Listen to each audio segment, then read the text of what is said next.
Warning: this podcast may be disturbing to some listeners. Due to the graphic nature, listener discretion is advised. Welcome from wherever you are. This is the Demon Inside podcast. I am your host, John Benham. If you would like to review another episode of the Demon Inside, you can go to Spotify, Apple Music, Google Podcasts, iHeartRadio, and any podcast platform. And please, don't forget to subscribe and rate us with 5 stars. A new episode will come out once a week.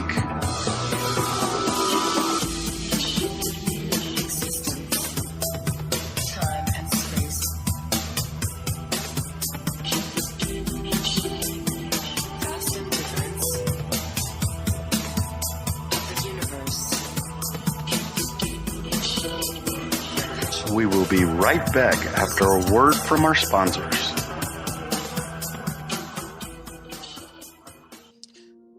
In dismembering a Green Bay man and convicted will be sentenced this fall. Taylor Shabusiness facing life in prison instead of commitment to a state mental health facility.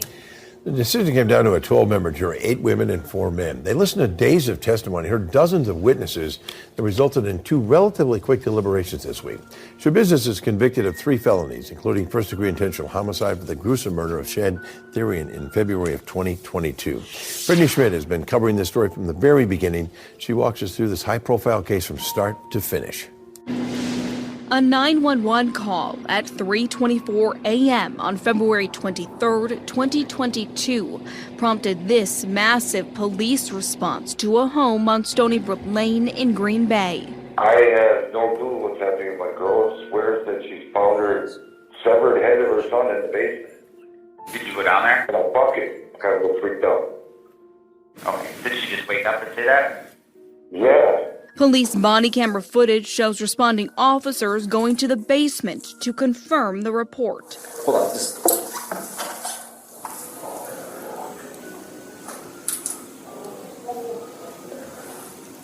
That's real, right? That's real. A search for a suspect led investigators to this apartment. Is this blood? Does this look like blood to you? An unsuspecting Taylor Shabusiness walking outside. Hi, Taylor. How's it going? Confronted by officers and arrested with blood still on her hands. She appeared to be in shock or very surprised to see us. I equate it to a deer in the headlights kind of look. Shabusiness told investigators how Therian died at his mother's house just hours after they used meth together. We went there. 5 minutes in, I was already choking him. All right, so it happened pretty quick. Yeah. Shabusiness said she dismembered Therian with kitchen knives. It is my medical opinion that this would have taken quite a great deal of time. Authorities found his body in 4 different containers. Did you guys find all the parts? Still going through the process of looking. Investigators saw signs of cleaning up. Shabusiness admitted she didn't want to get caught. She planned to take his body with her. I know, I forgot the head. I wanted the head. Did you bring anything with you? Yeah, it's in the van. Shabusiness told investigators she didn't want Therian dead, but it just happened as she, quote, blacked out. You liked it? I liked it. In the lead up to the trial, Brown County Judge Thomas Walsh ordered several competency evaluations, delayed the trial twice, and allowed a new defense lawyer after Shabusiness attacked her previous attorney in court. Greater weight of the credible evidence supports a finding that Ms. Shabusiness is competent to proceed to trial, and I'm going to make that finding now. Over 4 days, the jury sat through dozens of witnesses and hours of testimony.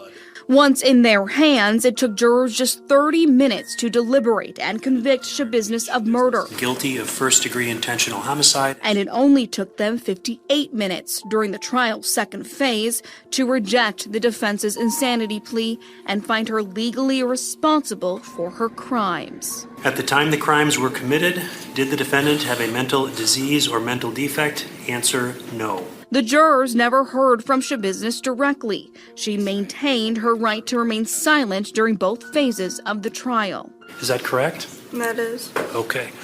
Now, I know you've spoken with your attorney. Do you feel you need any more time to talk to your attorney about that decision? No, I do not. She will be back in court for sentencing on September 26th. In Brown County, Brittany Schmidt, Action 2 News. Hello, my Demon Insiders, and welcome back to the Demon Inside. I'm your host, John Venom, and today on this episode, we're going to be talking about the Demon Inside, Taylor Shabusiness. Now, Taylor Shabusiness has been compared to Jeffrey Dahmer. So, because of that, I just want to let you know that this case, if you have a weak stomach and you don't want to hear the details, I suggest skipping this because it's a very bad case. I actually found different killings that I think are similar to this, and I will mention those during the podcast. But before we do all that, I want to do a shout out. So I'm doing 4 of them, and William and Shannon I met. They're EMTs out here in Texas, and I had promised them I was going to do them a shout out a while back, and I'm not sure if I did or not, so I'm sending them the shout out. Then I'm also doing one for Heather, who was in my Uber. We talked about the podcast, and because of that, I went ahead and told her I would do a shout out. And last but not least is Carissa. Carissa is a woman that works at Speedy Cash. Very sweet, very nice, very lovely. And I keep giving her crap about not listening to my podcast. So I told her I was going to send her out a shout out last week, and I didn't. So I'm sending it this week. So here's Carissa's shout out. So now let's get back to Taylor Shabusiness. So Taylor was born in Chicago on November 23rd, 1997. And she wasn't named Shabusiness. Her last name is actually Taylor Denise Coronado. But somewhere down the line, her and her husband actually changed the name. So Taylor was actually raised by her parents, and they moved to Wisconsin when she was in the 4th grade. And while she was in Wisconsin as a senior in high school, she got into a fight and with another student, and she got thrown out of school. And so she actually completed high school with her grandparents in Texas. But before all that happened, when she was 11, her mother Marla passed away in 2009 from cirrhosis and alcoholism. Her older brother, AJ, was in a motorcycle crash and died at the age of 22 in 2021. So, according to her, she says this, and this was during her court, and I'm going to be using a lot of stuff from her court and her paperwork. But according to her, she first recalled receiving mental health treatment when she was in the 7th grade. And this was basically because she had ADD or ADHD. They weren't sure. But here's my thing. If she wasn't sure if it was ADD or ADHD, I don't think she actually went in for treatment because they would have told her exactly what she had. And so she says that she was prescribed mood stabilizers and antidepressants and an antipsychotic, and at the age of 18, she weaned herself off medications. Now, this is all coming from her attorney, so all of this might be a lie, just for the court. But what we do know is that her father is actually still alive, but he is incarcerated for sexually abusing a minor. And Taylor, her husband, he was Warren Chabot. He actually changed his name, like I said, to Warren Shabusiness. They got married in 2020 on Valentine's Day, and they had a child. But he's convicted as well on drug charges. Now, he's a loyal husband, and he actually wrote a letter defending his wife on Facebook. He posted the letter in November of 2023, claiming that his wife is not to blame for murder of Thyron, but rather the drugs he alleges were given to her that day. So On June 21st of 2020, officers responded to a request for a welfare check on a female that just knocked on a man's door and also other people's doors. And it was actually Taylor, and this was right after she met her husband, before they got married. So she was under the influence of narcotics, and when police approached, Shabusiness asked, "Why do I have to stop for you?" The officer then walked up to Taylor and asked her what was going on, and she stated she was not sure and was on a different planet right now. Taylor said she had just shot up earlier in the day and showed the officer her fresh track marks on her arms. When another officer arrived on scene, things allegedly took a turn. So Taylor got argumentative with the officers, and she started to walk away, and the officers stopped her because she was walking into traffic, and she ended up kicking the officers, and they ended up arresting her, and they charged her with battery of a member of law enforcement. She entered no contest plea, and they made a deal, so she ended up with 3 years probation. And this is kind of important because she talks about shooting up, and she admits that she did heroin and she was doing meth. But in the weeks that led up to her killing that we're going to talk about now, she was actually clean, according to her roommate, Scott Toombs. And Scott actually said that she was clean. So here's the problem that I'm having. If she wasn't on drugs, why does she have the drugs? Well, I'm going to explain that a little bit later. And you guys are going to be very surprised why she had the drugs. The next time she had a brush with the law, she was actually on a high-speed chase. So when the police pulled her over, when they finally got her to stop after the police chase, when the police searched her car, they found a black kit. And inside this black kit was found a crystal-like substance that tested positive for methamphetamines. She also had a syringe that had crystal-like substance in it. Now, I'm thinking that this was heroin, and the only reason I say that is because most people like to shoot up heroin. They don't like to shoot up meth. They ended up arresting her again, and they charged her with bail jumping and the possession of drugs and paraphernalia and obstructing an officer. And she got probation again. And she made a deal. So with the deal, she got 3 months in local jail. And then she got her sentence was reduced to house arrest. Now, her roommate says that a lot of times when she was on house arrest, she would just slip out of it and she would go do whatever she was going to do and then come back. And that's what happened on the night of February 22nd, 2022. Now, that date, I'm sure, is significant because of the twos. Think about this. February is the second month, so it's 2/22/2022. I'm not a big numbers guy, but it's got to mean something. If anybody out there knows why she did a killing on that month or that day, send me an email at the Demon Inside Podcast at gmail.com and let me know what you think. So while she was on house arrest, she ends up slipping it in the middle of the night.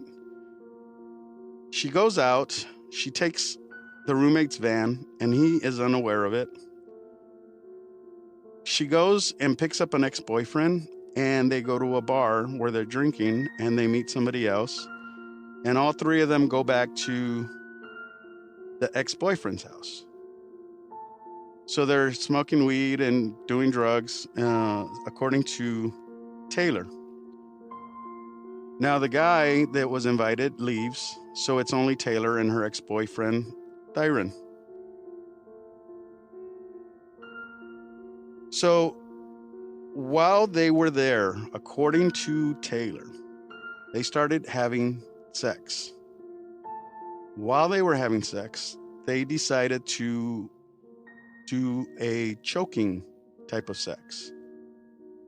I don't know if people know what that is or not, but what it is asphyxiation during sex is supposed to heighten the pleasure.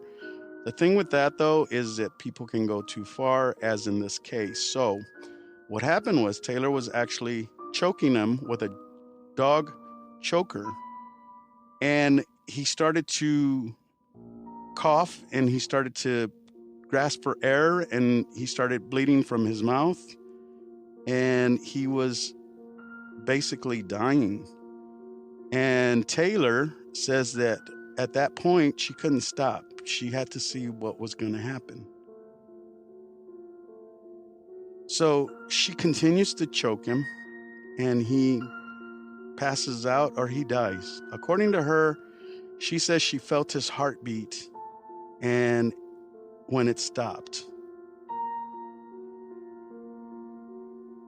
After this, she wasn't sure if he was dead or not. She said that his neck kept building muscle. I'm assuming it's like Angela Camacho and John Rubio from last episode, where they kept saying that they cut the babies' heads off, but they kept regenerating. So according to her, and she's not saying that he's possessed, and she's not saying that he was a demon or anything, but she was saying that his muscles were regenerating, basically. So she ends up cutting off his head. Now, what she does is she puts it in a bucket, the same as Angela and John. And because that to me was kind of weird. So she puts it in a bucket, but she also puts the blood in the bucket because now she's obsessed. For me, this obsession reminds me of 3 people that I've done shows on. Ricardo Lopez, who was obsessed with Bjork, the singer. Jacqueline Adis, who was obsessed with with a guy. It wasn't even her boyfriend. And Jeffrey Dahmer, who was obsessed with the people that he killed because he wanted to keep them as his love slaves, because he didn't want to be alone. Now, what she ended up doing was after she cut off his head, guys, she laid down in bed with him and was holding him and cuddling with him for a couple of hours. After that, she started to have sexual intercourse with the corpse. She even says while she was sucking, she was cutting. She actually cut his body into pieces. Now, what strikes me as weird is I did a show on Omaima Nelson. And if you guys go back and listen to that, Omaima, she actually cut up her husband into pieces. And I think she had bathed in his blood. Well, Taylor says that she took the bucket and poured it over herself in the tub. So she bathed in his blood. After that happened, she ended up putting parts of him in different bags, and she was going to try to take it home with her. Because all this happened in his basement, which was her ex-boyfriend's basement. Keep in mind, upstairs was his mom and dad and a brother and sister, I believe. We get into this part where she starts to take the pieces back to her house, but according to her, she gets tired and lazy. She actually leaves the head in the bucket and puts a towel over it, and the mother actually finds it, which is very sad. So they end up calling the police. They know Taylor was there. They know who she is. They call about her. They go, they find the van where she's living, and they actually find a leg in the van. They find blood around the van, and then they go and arrest her. And all of this is on YouTube. You can see it on YouTube, where she comes walking out and she hits the alarm to the van. And the cops didn't know whose it was until she did that. So they go in and they arrest her, and they arrest her roommate, Scott Tomes. And Scott says that she had been acting weird like 3 weeks before this happened. And he says that, like I told you earlier, she wasn't on drugs, according to him. He says he would have known if she was, he would have seen it. But when she got home that day after the killing, he was upset because she took the van without asking. He actually called her, probation officer, and he called the police about the van. But when the police got there, he thought that's why they were there, and they arrested him too. And you could see that on YouTube as well. Because of all this, they started blaming meth and saying that this was a meth-fueled argument or situation where things just got out of hand and she was not in her right frame of mind, and that's what her lawyers were saying. I believe that she was into more than just the drugs. So during the court sessions, they show the interrogation that she had with the police, and she talks about they talk about actually is pictures that they found of Jeffrey Dahmer on her phone. She had like 30 different pictures of Jeffrey Dahmer, and they had checked her history on the web, and it showed Jeffrey Dahmer a lot. So she was kind of infatuated with Jeffrey Dahmer, and I don't think she killed to be like Jeffrey Dahmer. I think she really had a thing for Jeffrey Dahmer. So then she starts telling the police about other killings that she's done. Now, the police are kind of curious because, like I told you, she cut up the body, and they had to come back and ask her. And this was something that Omaima also did, because the coroner with Omaima and the coroner with Taylor both said that cutting up the body was so skilled, it looked like they had done it before. It looked almost professional. So because of that, that's why I think that this could have been a demon that was telling her how to do it, or it could have been a demon that was in her doing it, or maybe she just had the same demon that Omaima had, which was this goddess from Egypt who possessed her to kill a man. Well, some of the things that, in all seriousness, that like the medical examiner asked me to ask you is do you have any experience like being a butcher or anything like that, in meat processing or deer hunting or anything like that?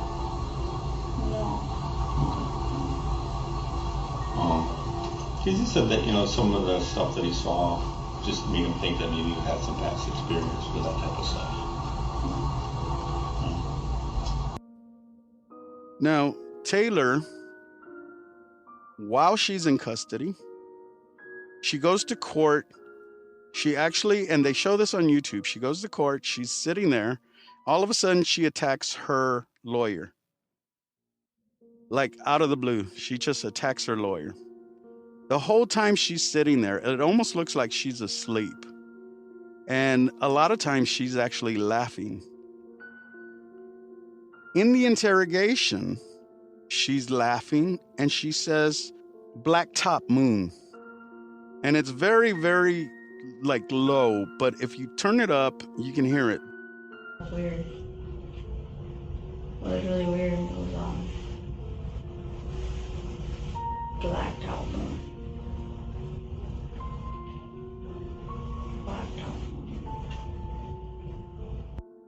And this means black moon. I looked it up, and it's actually talking about restarting.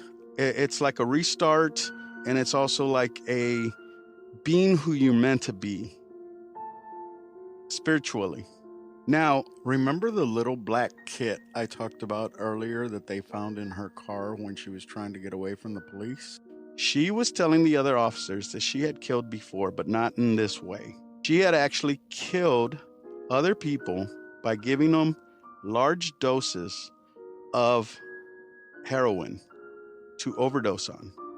And when they would overdose, she would cuddle with them like she did with this guy. And then she would probably have sex with them like she did with this guy. And then she would leave. And then when the police or whatever would do their investigation, they would find that he overdosed. And it wasn't just with guys. She was also sleeping with women. So there's a lot of men and women out there that overdosed, and it wasn't an overdose. It was actually her picking these people up from bars, taking them back to their place or wherever, and giving them injections to overdose them so they could die. And then she would cuddle with them because she wanted to feel loved. This is an obsession. This isn't... I don't know how to explain it. I've never loved anything this much before, but let me give you something that she said. And I quote, she told the police this, and I quote, "Have you ever loved something so much you had to kill it?" End quote. Enjoyed it? Oh, yeah. All right. What'd you enjoy about that? Just... Was it kind of thrilling, a rush, exciting? What was the feeling that you got out of it? That's all it is. I don't know. Okay. I'm just trying to understand what you were feeling. You're saying that you were kind of joyous. You know, did it make you happy? Was it just kind of exciting? Like opening Christmas presents? Like, or? I don't know. This is the thing that I have, like, I've always had, you know, like, you ever love something so much that you kill it? Like, it happens to me. That's the feeling that I have. I love something so much that I kill it. Like, I love it so much and then I kill it. That's what happens to me. Could this have been a mental imbalance? Of course it could have been. She had lost her mother when she was 11. She had moved from a place that she knew her whole life before that. She had lost her brother to a motorcycle accident. She lost her husband to drugs, and he was in prison. She lost her dad, who was imprisoned. She lost her child, who was living with her grandparents. All these things would make her feel rejected and not loved. So she wanted the control of having someone who could not leave her. But here's the thing. How did she kill with such precision when she cut up the body? And why would she do that?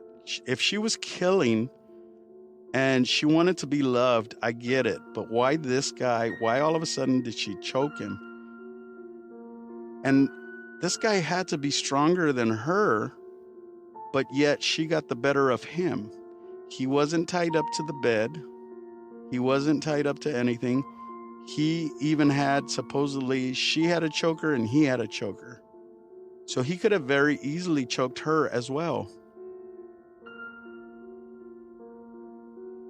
Did she have strength? Supernatural strength?